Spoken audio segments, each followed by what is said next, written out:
This is Dan Schneider. On this Dan Schneider video interview, I am speaking with Adam Shaw, the son of American novelist and writer Irwin Shaw, and the conversation will begin in a moment. This is Dan Schneider, and as I mentioned, I will be speaking about the life and career of Irwin Shaw, a novelist, a playwright, a short story writer, with his son Adam Shaw, who is joining me from France. Adam, welcome. I'd like to just begin to just take a few minutes to have you talk a little bit about who your father was, because in this culture we live in, that people have 15 minutes and then they're forgotten. But your father, especially back about 4 or 5 decades ago, was one of the most well-known American novelists, and contrary to a lot of popular opinion about the television miniseries, people think Roots was the first big miniseries, but it was actually Rich Man, Poor Man, which was based on a best-selling novel that your father had written that was probably the thing that kicked off that whole genre that lasted about 20, 25 years. So if you could just tell a little bit about who your father was, where he came from, and that sort of thing. Absolutely. Well, the old man was born in Brooklyn and grew up in Brooklyn during the Depression. His father was a small-time haberdasher who quickly went broke, and his mother was a 5'2" powerhouse who kept the family together in very hard times. But the old man didn't, like most people, who grew up in the teens and 20s. They were poor, but everybody was poor, so they didn't know that. And he went to high school and finally to college in Brooklyn. He went to Brooklyn College and played football there, and almost got kicked out because he was hopeless at math, but he was pretty damn good at English. So his big break came from his college English teacher, a wonderful Irishman called David Driscoll, who gave him a leg up to write soap operas, radio soap operas, and that's where he finally began to write full time at the age of 20. And his big break came in with a play called Bury the Dead. It was an anti-war play, which was a huge hit on Broadway in 1933, I think it was. The old man was just a kid, and he then went out to Hollywood, and he used to go out to Hollywood by train in those days, make a few bucks, and come back and write a few plays, and none of them ever succeeded as well as Bury the Dead. So the movies allowed him to write plays and short stories. Wrote a lot of short stories for the New Yorker. Some of the best stuff he wrote, I think, were his short stories. Yeah, I agree. Then he went off to war at the tender age of, they called him the old man. I think he was 27 when he enlisted as a buck private. And he went off to war, and he used his letters home to my mother as a diary, because, of course, the censors didn't really let you keep a diary if you were a soldier. And he told her, keep these letters. And when he came home, unscathed after 4 years in the U.S. Army, he wrote a novel called The Young Lions, and the rest, as they say, for him was history. Yeah, and that was a fairly well-received book, and also became a movie starring, I think, Marlon Brando, Montgomery Clift. Your father was of that sort of generation of Norman Mailer and James Jones that was writing a lot of the books that became sort of seminal about World War II. Um, Talk a little bit about how your father got involved in writing, because I'm looking just here on the Wikipedia page, and I know that that's probably filled with holes.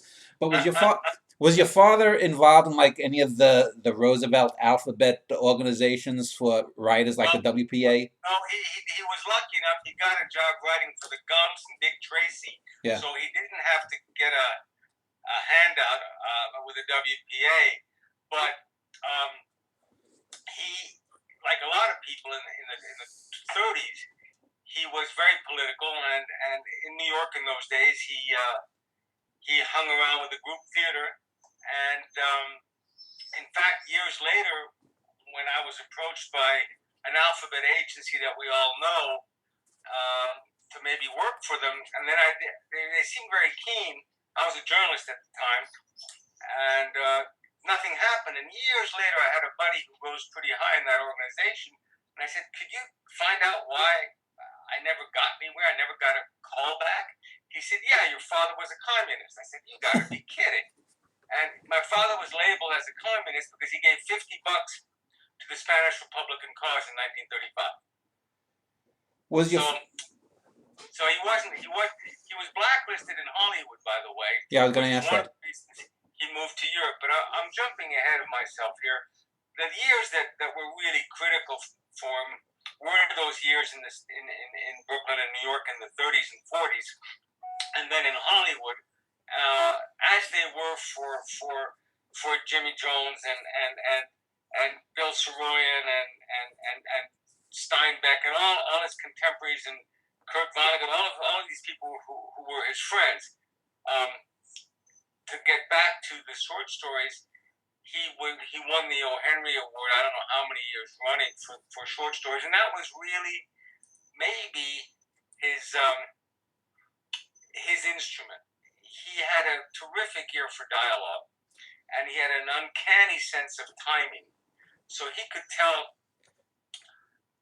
the basic soul of a story in 3 or 4 pages. And he when he went on to write novels, some of the greatest moments in his books are in fact small short stories within the novels. Yeah. The thing is, when I first heard of Irwin Shaw back in the 1970s, after Rich Man, Poor Man sort of made him a household name, I remember back during that decade around the bicentennial and stuff, he was, a perennial bestseller along with people like John Jakes, and they were constantly making these miniseries out of these kinds of books. And I remember reading the book, and I thought it was a good book. I also read the follow-up one, Beggar Man Thief, and thought they were good melodramas. But I really wasn't prepared for when maybe about 20 years later, towards the end of last century, I picked up in a used bookstore his 5 Decades, the short story, collected short stories of his. And really, it blew me away because you mentioned how he wrote for radio soap operas, and I think a lot of people denigrate soap operas, but if you really think about melodrama, Shakespeare is pure melodrama, but it's melodrama taken to the heights. Whereas, That's right. yeah, whereas your father too, though, not only did these. I guess you would call them more sudsy type longer stories that they're filled with passion and a lot of sort of action, and that's what made the miniseries so memorable. But these short stories, as you said, they're so almost film noirish in how they approach the characters. There's no excess. It reminds me of the paintings of Ben Shahn. You Well, get that's it. That was that era. It's funny because when you look at the people who came out of Brooklyn in the 30s, there were people who were molded in a funny way by one of the great things that America has lost, and that is the public school system. The yeah. public school system in the 30s was a gem, and a hungry, illiterate immigrant kid, would come out of any decent public school in any neighborhood. I mean, they could be dirt poor and be a real scholar. And when you look at the Nobel Prizes and the economists and the writers and the filmmakers and the painters who came out of the American public school system of that decade, it puts to shame the public school system that we live with now. Don't get me started on Donald Trump. Well, I went in. I was in the New York City public school system in the 70s and 80s at its absolute nadir, so I know what you're talking about. But I'm just looking at some of the short stories like "Sail Off the Bremen." I remember that short story. "Second Mortgage." "I Stand by Dempsey."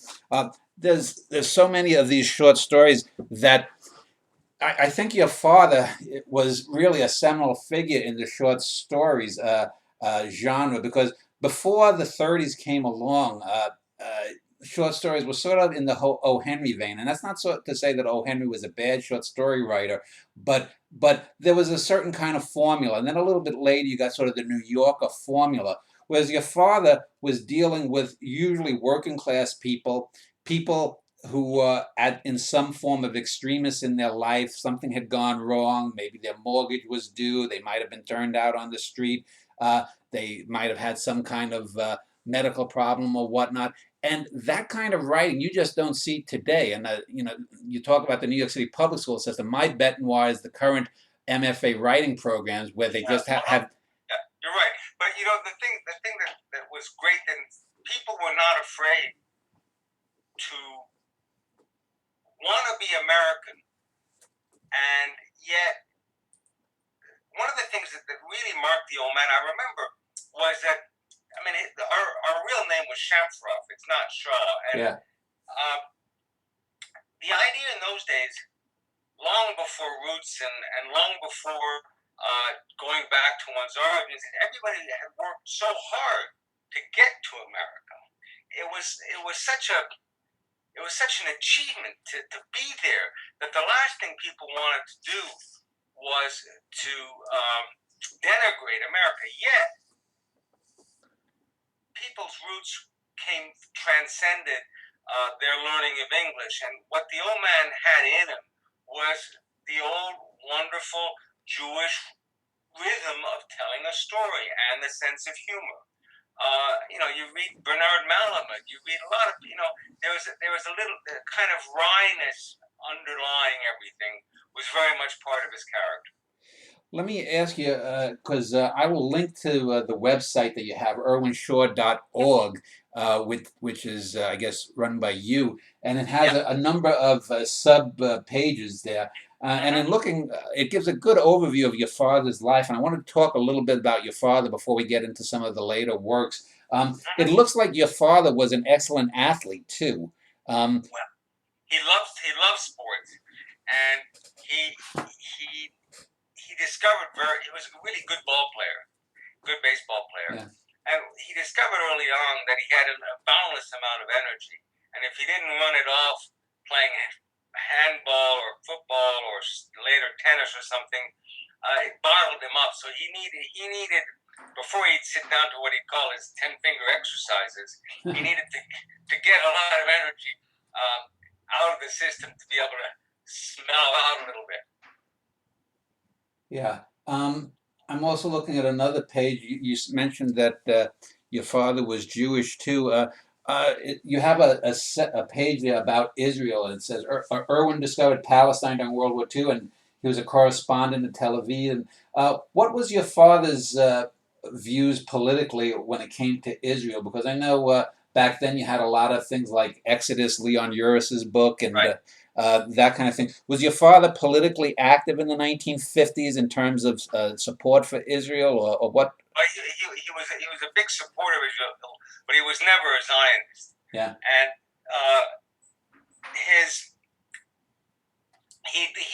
he'd suffered through, like as did anybody who grew up in the States in the 30s, anti-Semitism of various kinds. Some of which was simply you couldn't play on the public tennis courts if you went, to Martha's Vineyard in the summer or someplace. There was a kind of latent anti-Semitism which was there, just as there is a latent racism in America that's never gone away. Let's not kid each other, or ourselves. But he was never a religious man. My mother, my grandparents weren't religious, or they didn't keep kosher or any of that. But he felt Jewish in as much as he was always for the underdog. So he didn't make a big issue out of it. But one thing was certain: he never backed down from a fight, and he never let anybody say anything that was out of line. I'm also looking on the website too, and it has some stuff about your family. There's a newspaper clipping with you and your father in it. Talk a little bit about your father and your life growing up with him. I mean, when one thinks of some of the more famous writers of the 20th century, people like Hemingway and that ilk, generally they tended to have been bastards in their personal life and whatnot. Did you have a good home life with your father? Was you were you, because it says that you were published in one of the newspaper clippings? Did he encourage your own literary or pursuits or artistic pursuits? What did you grow up in an artistic family? What was? Well, I was lucky. I grew up in France because the old man we moved to France by mistake. He lent his apartment in Greenwich Village to some folks who had an apartment in Paris. It was supposed to last 3 months, and it lasted for 20 years. And in fact, his love with France came from one. He learned French in college, and when he landed in Normandy in 1944, he spoke fluent French with an accent that was absolutely astonishing. It was pure Brooklynese, but he really spoke fluent French, something the French loved. And he was in on the liberation of Paris. He was in Paris the day it was liberated, and in fact saw his pre-war buddies there, including Marlene Dietrich, who instead of going out to dinner with him, went out to dinner with Kappa. This was an old joke, and the old man was a big buddy of Kappa's. At home, I grew up surrounded by books and smart people. There was no television, there was radio, of course, but I grew up speaking French. I went to public school in Paris, and I didn't know I was American until at the age of 10. The old man gave me a book to read. He said, you ought to like this. And I said, maybe, but I can't read it. And he said, why? I said, because it's in English. And he turned to my mother and said, your son doesn't know how to read English. How come? So he didn't spend a lot of time around a small kid. He was a great father, but he had other things to do. And I guess our real relationship began around when I was 14 or 15 and started to think. And I started to beat him at tennis. Well, can I ask how old you are and what era would this have been? The 60s or 70s? This is the 60s. I'm 66. I was born in 1950. Okay. It's funny because the old man. I was actually conceived in the summer of '49 in France because my father had said to my mother, he'd written her during the war saying, I want to show you this wonderful country, but without the German 88s lobbing shells at us. So they came over to France for the summer of '49. I was conceived in Antibes, off of which I strew their ashes after they passed away. But then they came back when I was 6 months old, so I grew up over here, and I didn't know any better. So English to me was my second language. Well, you do have a strong Brooklyn accent. Did you often go back to the U.S.? No, practically never. No? No, that's a complete lie. I went to 3 years of high school and 3 years of college, and I went to school in Philadelphia, and decided that school was great, but I got through in 3 instead of 4 years, and then got a job as a journalist with UPI in Paris, and then in Africa, and then in Italy, and then all kinds of stuff. But to answer your question, the old man was my best friend once I got to about the age of 14. And that remained the case until he died when I was 34. He was really, he never said no to anything. He never said yes to anything. He said, live your life. He set a wonderful example himself about work. He said, if you don't sit down every morning and do your 10-finger exercises, nothing's going to come out of your typewriter. If you wait for sweet inspiration, you're going to do sweet nothing. Yeah. He had a terrific work ethic, and he was a very, very funny and kind guy. Tortured. I learned how tortured he was after his death. He kept notes, but he kept it all bottled inside. You mentioned that your father had been blacklisted, because I'm looking that he had written some screenplays early in the 1940s. What was your father's political opinion about people like Elia Kazan and during the McCarthy era? Well, Kazan, everybody who was blacklisted thought Kazan was a snitch, and they thought the same thing of Bud Schulberg, but the old man finally made up with Bud, who was a friend, and it was, you and I don't think I think it was very, very tough. There were heroes among the people who accepted the blacklist. There were absolute shits among the people who sang, and then there was the rest of them. I think you had to be there. Yeah. Let me talk a little bit about, you mentioned the plays that he wrote. How many plays did your father write, and how many were actually produced? You said how the first one was the biggest success, and I'm looking at that's back in the 1930s. It looks like the bulk of his career after the war was spent in prose fiction. Yeah, yeah, he wrote, sure. He wrote a bunch of plays. He wrote a couple of plays that I think three or four were produced. The last play of his that was produced was called Children from Their Games, and it gave Brenda Vaccaro and Gene Hackman their first shot at Broadway. I remember I was 11 years old, and Gene Hackman was absolutely hilarious. He had a walk-on role. We had a plaster cast on one leg. I think he had about 6 lines, but he brought the house down every night with those 6 lines.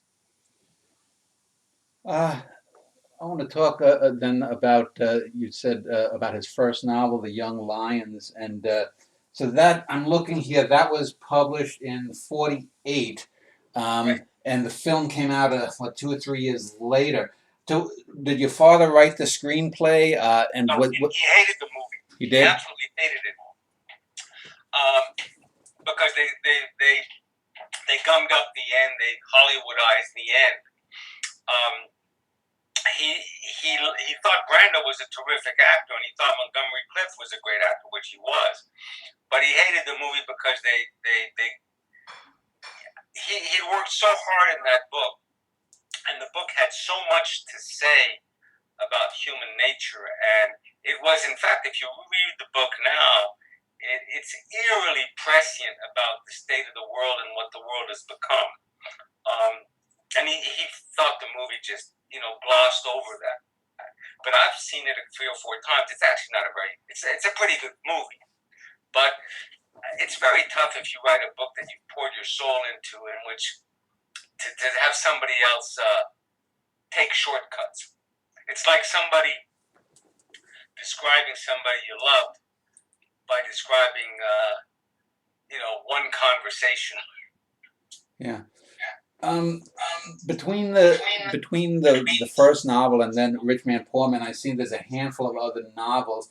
I have Troubled Air, Lucy Crown, 2 Weeks in Another Town, Voices of a Summer Day. Were these books were they well received themselves? Because uh, other other than the book Lucy Crown, I haven't ever really heard of the other ones. So were these books that did well financially, or what were they about? And They did well. They were all bestsellers. But in those days, bestsellers were not what they did there. Now, Troubled Air was about the blacklist in a way. That's a terrific book. You'd enjoy that. It's in the Brooklyn kind of short story vein. The old man was absolutely roasted by the critics until the end of his life for having moved to Europe. I mean, this is a big part of what happened to his career. He was charged with having betrayed his roots, and as he very, I think, amusingly wrote in the preface to 5 Decades, preface which probably every writer should read, and which, by the way, I'm going to put a little plug in here. All of his books are now available online at Open Road, okay, which is a really pretty serious, good outfit. I'll link to it. Yeah, you should. And it took me a long time to accept to put his books online, and I finally did that. Are they in ebook format? They're in ebook format, yeah. And Open Road is a really serious outfit run by a very bright woman, and it has some good people. So, I think that's the way I went. Anyway, to get back to his career, a lot of people, a lot of the critics, for whatever reasons, said Shaw's finished. He went to Europe. He makes money. He's living the good life, and he's got nothing left to say. And that hurt him because he had a notion, which isn't entirely wrong, that no matter where you live, you're still the same person, and what you pick up around you, whether it be in French, Italian, German, Japanese, Swahili, or Norwegian, is still the human condition. It doesn't have to be the human condition in which you grew up. can be another human condition, and he tried to address that. Mm. Whether the French, for example, adored him, and he was always on French television. And he wrote a book which Ronald Searle illustrated called Paris, Paris, which was a collection of all of his pieces on Paris. And it's a wonderful book, and it's online. And when it came out, the best newspaper in France, Le Monde, said in its review, "We can only hope that Paris deserves this book." That gives you an idea of how he was thought of over here. The same way that Jim Salter is a much bigger hit in France than he is in the States. Jim, who was a friend of the old man's and of mine, died last year at the age of 90, is a huge success in France. And in the States, he's a writer's writer, whatever the hell that means. I wanted to talk about some of the screenplays, too, before I get into Rich Man, Poor Man. I'm looking at it. It looks like your father did most of the screenplays here with some Hollywood studios. Given that he spent so much time in Europe, was he ever contacted by people like a Dino De Laurentiis or some of the European financiers to do screenplays for the Fellinis or the Antonionis or anything like that? Yeah, he wrote a couple of screenplays for American producers in Europe. He knew all those people because he used to be called in to be a script doctor pretty often. He'd go down to Rome, and do 5-6 days work. But he didn't always want his name on the screenplays because he considered it. I don't know. I'm trying to find a term that's not too disparaging. He considered that kind of stuff. It was buying grocery. It was grocery money. Yeah. It was grocery money. But he loved going to Rome. I remember he used to. He and Fellini. He used to tell a story. He was sitting having a coffee out at a cafe in Rome, and Fellini walked by and sat down. And the old man said, "Federico, I guess you're between movies." And Fellini said, "No, Irwin, I'm in the middle of a shoot." And my father said, "Wait a minute, it's Wednesday morning, 11 o'clock. How can you be in the middle of a shoot?" And Fellini said, "But Irwin, I don't know what to shoot today, so I have a coffee." and there were lots of anecdotes. That was life, back in the 50s. I mean, that was probably the year that Bill Styron was married in Rome, and the old man gave him his wedding party. Mm. Styron, who we all know from Nat Turner and many other books. Which brings up, since you started with it, what's it like being the kid of a writer? Well, let me tell you. A lot of famous writers have had kids. I have deliberately not written about my father. Yeah. Because I think that obviously I'm partial. 2, I don't want to wash dirty laundry in public, which some people do about their famous parents, and I think that's like wiping your ass with stolen money. I really am against that. If you've been lucky enough to have an intelligent family, no matter how dysfunctional it might have been, and God knows my family was just as dysfunctional as Steinbeck's and Styrons and Cheevers and everybody else's. It was just as dysfunctional. But that's nobody's business. A man's work is on the page. It's on what he left behind. Does it really help to say that his wife cheated on him, that he drank too much, that he was tortured? Does that help? Read the books. Yeah. I know there's a fellow I knew named George Dickerson who was an American actor, and he also was an editor of some magazines and whatnot. He died a year or so ago, and I had often told him, because he knew a lot of people in Hollywood, he knew a lot of writers in the 50s and 60s too, and I'd often encourage him to write a biography, though, just to sort of give a sense of the milieu of what he was in. Have you ever been contacted by a biographer, an outside person that to come and talk about your father's life? Not from the National Enquirer kind of perspective, but from a literary perspective. Because I think when people look if they look at the SHAW in any kind of book on English language writers, they'll see George Bernard, but I think your father deserves a place up there. And as I had opened up in this at the beginning here, I think with the sort of 15-minute memory that a lot of people have, a lot of people would need, and I think it's historically accurate to have your father have more of a bigger place. Well, Dad, I'm with you 100% on that. That's why on his 100th birthday, I created the website that you found and made agreed with Open Road to put all his books in e-form. That's the idea. There was a biography written right after his death by a guy who's a journeyman journalist. He's a perfectly nice guy, but I think he was very much influenced by the New York critics and probably by one of the old man's ex-girlfriends whom he knew. And he kind of went along the obvious line, ruined by Europe and by the good life, So he fell into that trap, although he's an intelligent guy and probably would write a very different book now.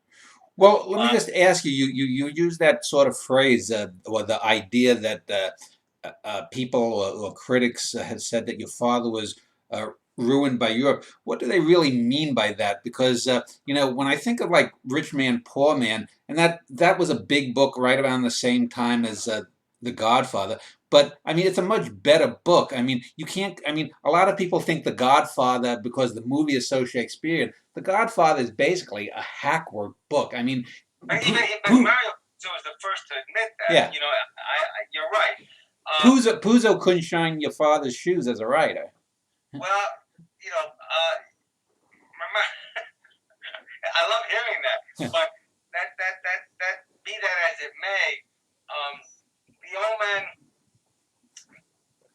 started to, when he moved to Europe, he started writing about things that weren't America.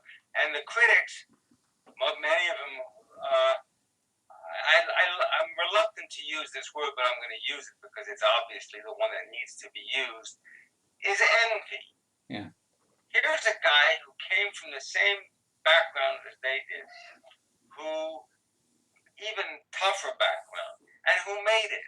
And that just doesn't sit very well with some guy sitting in a cubbyhole as a critic for the New York Times or the Daily News or any place else. It just doesn't sit well.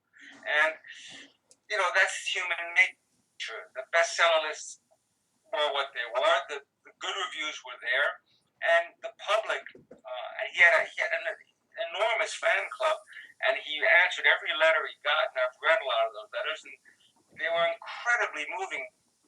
Years ago, I was working out west, and the old man came out to see me, and I introduced him to friends of mine. One guy was a musician, another guy was a ski patrolman, another guy was a builder. And my buddy, the musician, said the most amazing thing to him, and the old man loved it. He said, Irwin, when I read your books, it's as though you've been reading my mail all my life. And that's the effect he had on people, because he knew deeply what made people tick. And he was able to share that. And as he often said, what's a book about? A book is about relationships. It's not about action. It's not about local color. It's about what made people tick. And that is what made him such a good writer. He really understood what made people tick. Men, women, children. I'm not saying that he wrote great female characters, but he knew why people behaved the way they behaved. And he was, in fact, quite generous with people. He wasn't malevolent. He tried to see the truth behind why people did evil things when they did evil things. Yeah, I've often said to young writers who email me at my website, art, to me, art is about getting to reality. People confuse reality and truth, and I think the nitty-gritty kind of reality that I think is especially stark in the greatest of his short stories is something that 5,000 years from now, if someone's on a freighter between our galaxy and the Andromeda galaxy, if they have a touch of humanity in them, they'll be able to say, that character, even though this is an ancient character and something that I understand why he does that in this story. And the old man, I think he got that from growing up in Brooklyn and from hearing a lot of stories. You know, a lot of the Southern writers are wonderful because why? Because they used to sit around on a porch listening to stories before radio, and the old man was absolutely infused with this notion of storytelling. Yeah.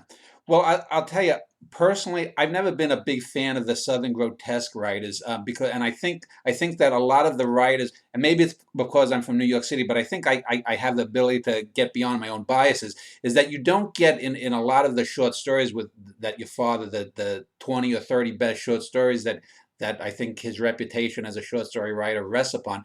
You don't get people who are weird just for a literary device sake. They are weird because it comes from something that is in that Because character. because they're weird. I mean, when you read Sailor Off to Bremen, I mean that some of these stories are based on a smidgen of truth. My aunt was one of the two ladies who threw paint at the boat, you know, in real life. My great uncle was one of the guy who kept getting beaten up in the barracks in the Young Lions. You know, who fucked his whole barracks because somebody stole $20 out of his footlocker. That's a true story, and he was deranged since then. He got the shit kicked out of him by 20 guys every night in a row, and he's never the same. You know, so the old man would take an incident and develop it so that it touched us all, so that it transcended just the person to whom it happened. Yeah. Now, I want to talk about probably what most people today would, if you say the name Irwin Shaw, that they would remember him by, and that's the Rich Man, Poor Man, both the novel and then the miniseries. And as I said, as a young boy, I was born in '65. I remember the miniseries being a big thing. I think my mom watched it, and my dad too, probably. And it was a very soapy adaptation. The book is more soapy than the short stories in terms of relationships and whatnot. But the miniseries, Hollywoodizes it up a bit more. First, tell me, where did your father? Because that's also about a family that is outside of America and making it big. So obviously, there's going to be some biographical elements to it. Not too many, probably, but some. Where did the genesis for that story come from? And what do you think about that before? I mean, that's sort of like the supernova that outshone everything that came before. What do you think was it about America at that time, the Vietnam era, Watergate, or whatnot, that made this such a cultural touchstone? But when the book came out, it was a hit because it it covered two and a half generations, and it what I think it made people touch was what people want to touch today was some sort of bedrock on which you could build. The character of the baker toiling in his oven near the Hudson River was something that was missing in the 70s, and the notion of in the 70s you already had easy money, nothing like the traders and banksters on Wall Street today, but there was already this beginning of the yuppiedom and all that stuff, and I think people sensed that we were losing foot, losing the grasp. Vietnam, people didn't know how to react to a great country that had really scummed it up, and people didn't know whom to turn to. I mean, some people turned to LSD and Tim Leary, and other people turned to Billy Graham, both of whom I had the interesting interviews with in different parts of the world. And I think what made Rich Man, Poor Man interesting was that people found a core. They found a family saga in which two brothers, very differently, hewed to the middle ground and made it, and were not tempted. I think was reassuring. It's a little bit as though, without being too soapy, it gave people a bit of faith that if you put your head down and you worked hard, no matter what was happening around you, you could come out the other end. Yeah. You had mentioned how your father was not satisfied with the adaptation of his first novel, Young Lions, into a Hollywood film. How about the miniseries? Because It was well, the miniseries. He being an honest man, because he was a fundamentally honest man, it gave him a whole new readership, and it gave him a whole new lease on life. When the book came out, it was a bestseller. Fine. When the miniseries hit the screens, it gave him a whole new generation of readers, and it gave him a whole new, not an identity, but it gave him a big boost for his next books. So he would have been remiss in bad mouthing the series. So he did. Yeah. Peace on the series. His agent, Swifty Lazar, whom at the end of the old man's life he rightly called the schlock merchant, sold the rights outright for $200,000, and which was, but he was getting his kick off the other side. So, it gave the old man a boost, but it was not a family favorite. Can we put it that way? Yeah. He also had a lesser known sort of, I guess, I don't know if you call it a miniseries or a TV movie on his next book, Evening in Byzantium. First off, tell me just a little bit about the novel itself, and again, what Hollywood did to that. Well, I guess maybe it wasn't in Hollywood. I think it was an independent production, wasn't it? I never saw it, so I can't tell you.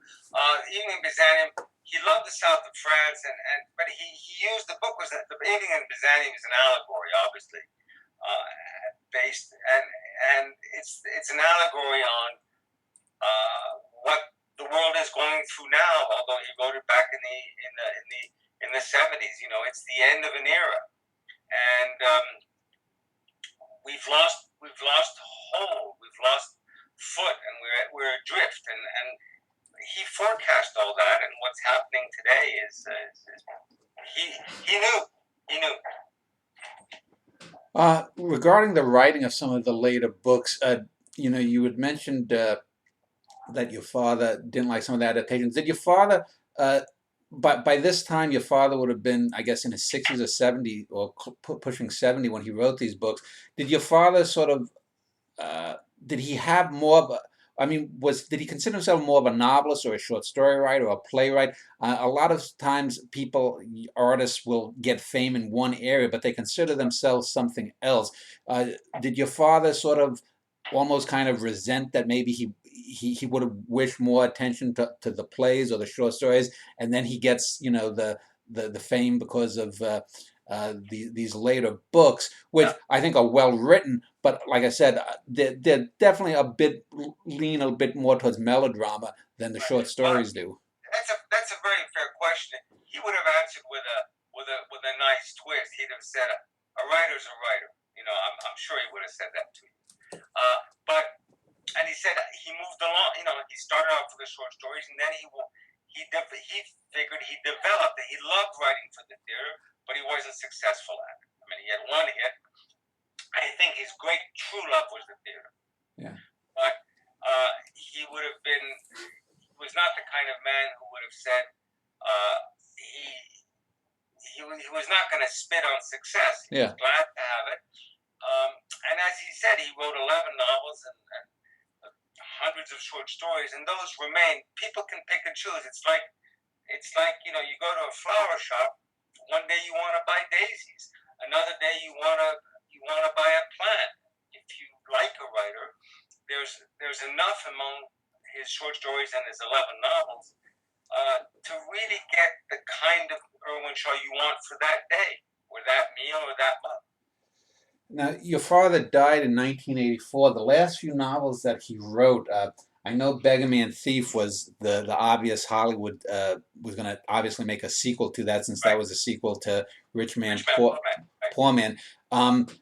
Talk a little bit about first that book, and also the Hollywood production of it, and then in the final years, the books your father wrote and towards his death, because it doesn't. I'm looking online. Did your father, let's talk about the book first, and then the last few years of your father's life.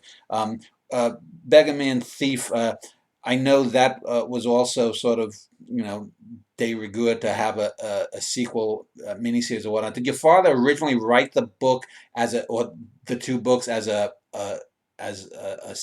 one book and then a sequel before it was taken to Hollywood, or was that a direct response and then the producer said you got to write a follow up? Um, no, he wrote. He wanted to write the book. The Beggar Man he was going to write anyway. Yeah. That was a book he wanted to write. He figured he hadn't set after he wrote Rich Man Poor Man. He was involved with that the Jordache family that he created, and he wanted to write the next book. The Top of the Hill, which is a real piece of junk, was a screenplay that then went into a book because somebody said, listen, we're going to make it, so you got to have a book. That was Irving. That was just, the schlock merchant whom he listened to and shouldn't have. His last books, Bread Upon the Waters and Acceptable Losses, by the way, is a terrific story, which was optioned and finally is no longer optioned. And Dustin Hoffman wanted to make it, and I'm hoping somebody will pick it up because it's a light-hearted thriller, and it says a lot about amiable gangsters and con men. So that was a book he very much enjoyed writing. His last two books were a bit darker. He was getting older, and he had some physical ailments which he took to unkindly because he loved being an athlete and he could no longer ski or play tennis and walk the way he wanted to walk even. So his last books were a bit darker, but if you read them carefully, there are moments of hope, real moments of hope in Acceptable Losses. And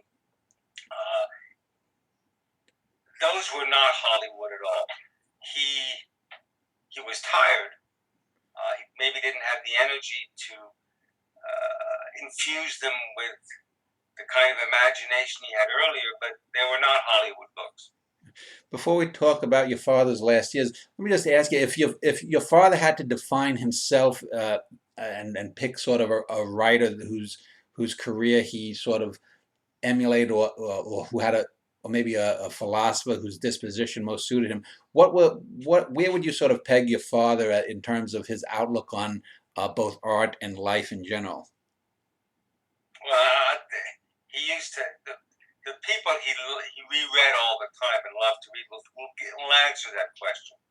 Balzac, Dickens, Mark Twain, and Tolstoy. Yeah, that's an interesting quartet there. Balzac, Tolstoy, Dickens, and Twain. Mark Twain, because Twain. If Twain hadn't written Huck Finn, he'd be considered a great writer.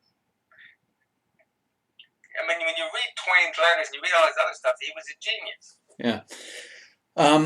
So let me just ask, because I don't see it online on the Wikipedia page or elsewhere. So your father died in 1984. Did he die of an illness, or was he struck down suddenly, or how did he? Oh, he'd had cancer, and he was operated on by an absolute butcher who was reputed to be the best guy in the best fanciest hospital in New York, and he butchered him so badly the old man spent nearly 2 months in the intensive care unit, and he was saved by a young intern who was an absolute guardian angel called Corinne Marasco, who is now head of pediatric neurosurgery in Michigan and gives speeches all over the world. And she was just a young intern, and when she came to see the old man's chart and read the letters CYA on his chart, she said, "No, I'm not going to cover my ass. I'm going to save this man."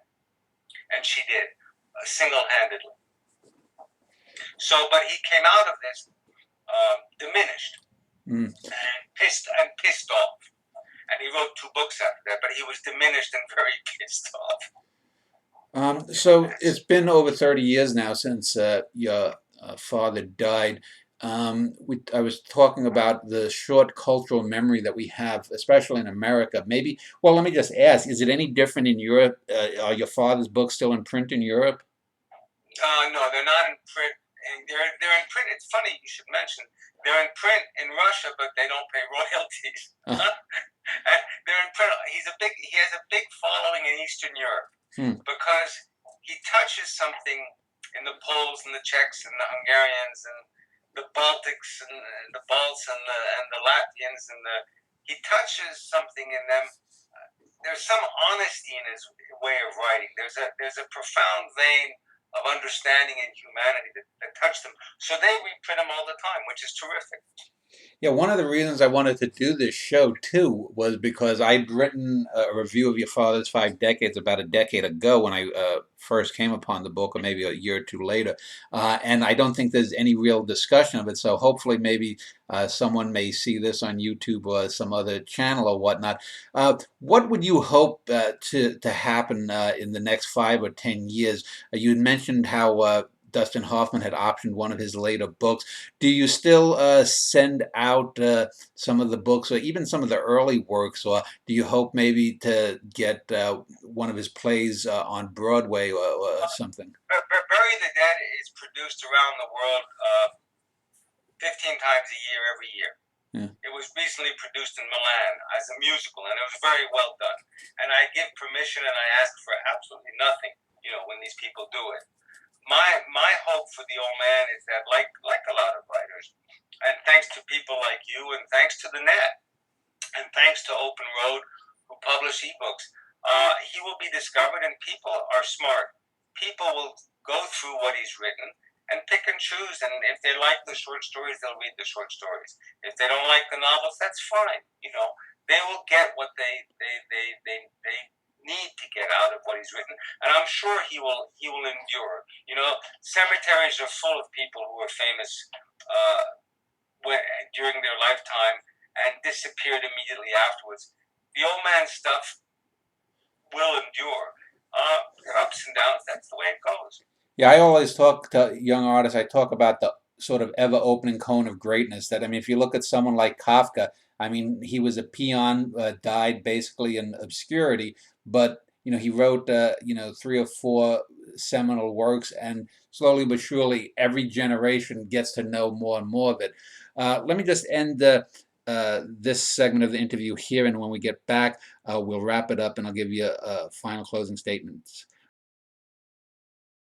I've been conversing with Adam Shaw, the son of American writer, novelist, playwright Irwin Shaw, and we had a good conversation about the overview of his life and career. I hope that something like this will get some people, maybe a young person, will discover some of the works of your father, and hopefully too, maybe someone who may have found something else I've written or some other show that I've done will stumble upon this, and who knows, maybe I think an overdue reassessment of your father's work should be done by someone in the publishing industry. Let me just ask you if you could just sum up in a couple of minutes your thoughts about what the future holds for both yourself individually and also what you again hope for your father in the next 5, 10 years maybe down the line. Well, I have great faith in writing and in good books. And The Old Man wrote enough good books and certainly enough terrific short stories that his work will survive. And with the internet, with YouTube, with reviews and shows like yours, people will keep stumbling because one does stumble upon things, will stumble upon them, and after stubbing their toe on the first thing, they will go a little further. And I'm absolutely confident that his books will be read as long as there are books in whatever form. And people will feel the warmth, the truth of the human condition, which he understood very, very well. Part of what I've been a journalist and a writer, I teach people how to fly upside down. I fly in air shows. I've done lots of different things. My goal with my father's work is just to make sure that it stays online, that it stays out there. I don't make a nickel out of it, but that's not the point. He deserves to be read because he has a lot to say, and what he has to say is absolutely timeless. It is not bound by the borough of Brooklyn where he was born, or Hollywood where he worked, or Paris where he spent 20 years, or Switzerland, the little mountain village where he lived the end of his life at a time when there were more cows than people. Now things have changed. The cows were better than the people, by the way. Today's people, not the locals. The locals are terrific. He was a man in the vein of the people he admired, in the vein of Balzac and Dickens. He would have liked to have written like Tolstoy. He knew he was no Tolstoy, but he thought he was pretty close to Dickens. Well, I'll say this much. I've read Tolstoy short stories. Your father was a world's better short story writer than Tolstoy. I agree. I happen to agree. IrwinShaw.org is the name of the website run by Adam Shaw. It's a website that contains biographical information and information about the writing career of Irwin Shaw. I will link to that below this video. I'll also link to an essay that I wrote on Irwin Shaw's short stories, and I will also link to the Open Road publishers of Irwin Shaw's stuff below too. If you have any questions or anything, you can, I think, contact Adam through the website. And next weekend, by the way, I'll be doing a show with a couple of experts on the life and career of Jack London, another forgotten American writer too. So Adam, I just want to thank you for your time. It was a pleasure, and keep up the very good work you're doing.